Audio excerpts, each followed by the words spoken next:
வளர்ச்சியும் வாய்ப்புகளும் தொடர தமிழும் தமிழகமும் தலை நிமிர மோடியின் கேரண்டி இருக்கு. பயம் எதற்கு?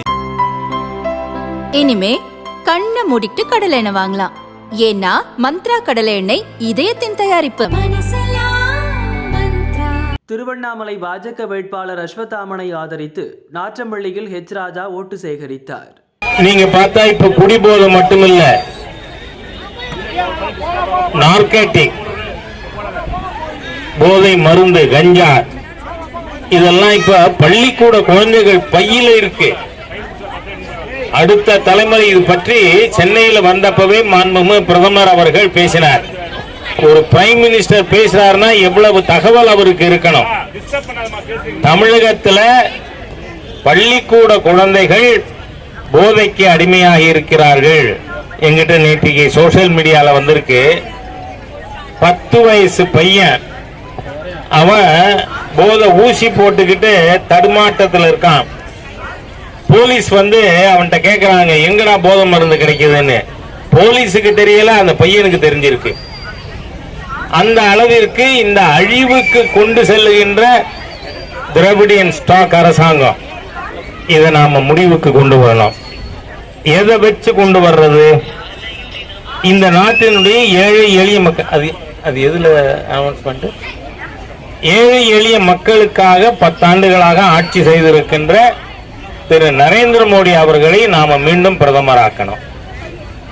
நேற்றைய தினம் ஒரு ஆங்கில சேனலுடைய கருத்து கணிப்பு, பிரதமர் பார்லிமெண்ட்ல பேசும்போது சொன்னார், இஸ் பார் 400 கி பார், இந்த தடவை 400க்கு மேல்னு.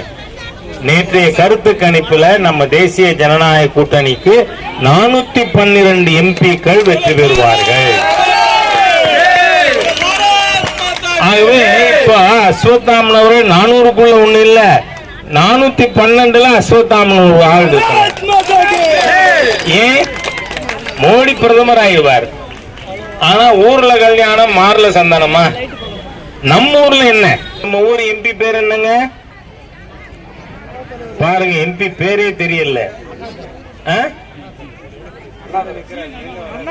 அண்ணாதுரை இருங்க, அண்ணாதுரை பார்லிமெண்ட்ல நம்ம தொகுதியினுடைய ஏதாவது ஒரு திட்டம் பத்தி 5 வருஷத்துல ஒரு தடவையாவது பேசி இருக்காரா? இல்ல. நான் 5 வருஷம் எம்எல்ஏ இருந்தேன். நான் சட்டமன்றத்தில் பேசினது 500 பக்கம் புக்கு போடலாம். அந்த அளவுக்கு என்னோட தான் திரு காடுவெட்டி குரு அவர்களும் எம்எல்ஏ இருந்தார். ஆக ஒரு பார்லிமெண்ட்டுக்கு போனா தொகுதியை பத்தி பேசணும். ஔவையார் என்ன சொல்றாங்க? சபை நடுவே நீட்டோலை வாசியா நிற்பான், குறிப்பறிய மாட்டாதவன் நன்மரம்னு. தமிழ்நாட்டிலிருந்து 38 மரம் போயிருக்கு பார்லிமெண்ட்டுக்கு. யாருமே பேசுறது இல்லையே தொகுதியை பத்தி. ஆகவே நீங்க தொகுதியை பத்தி தெரிந்தவர், தொகுதிக்காக ஒரு தேர்தல் அறிக்கை கொடுத்திருக்கக்கூடிய நம்முடைய திரு அஸ்வத்தாமன் அவர்கள், நீங்க அஸ்வத்தாமன் எனக்கு நீண்ட நாட்களாக பழக்கம். கட்சியினுடைய வழக்கறிஞர் அணியில இருந்தார், இப்ப கட்சியினுடைய மாநில செயலாளராக இருக்கார். பல வழக்குகள் நான் அவருக்கே ரெஃபர் பண்ணியிருக்கேன். வழக்குன்னு சொன்னா சொந்த சொத்து தகராறுக்கு இருக்கிற வழக்கெல்லாம் இல்ல. நம்ம வேட்பாளரா இருக்கார்.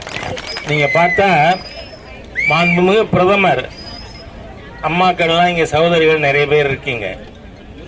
இப்போ மாசம் ஒரு நபருக்கு எவ்வளவு கிலோ அரிசி கிடைக்கிறது ரேஷன்ல? 5 கிலோ. பருப்பு 1 கிலோ. இப்ப குடும்பத்துல 6 பேர் இருந்தா 30 கிலோ அரிசி, 6 கிலோ பருப்பு பையில வாங்கிட்டு போக முடியுமா? முடியாது. சாக்கில தலையில தூக்கிட்டு போனோம். இந்த நிலையை நமக்கு ஒரு அன்னபூரணியை போல, ஒரு தாயை போல நம்ம காப்பாத்துறது யாரு? கொரோனா காலத்துல நம்மை காப்பாற்றி இருப்பது யாரு? மோடி.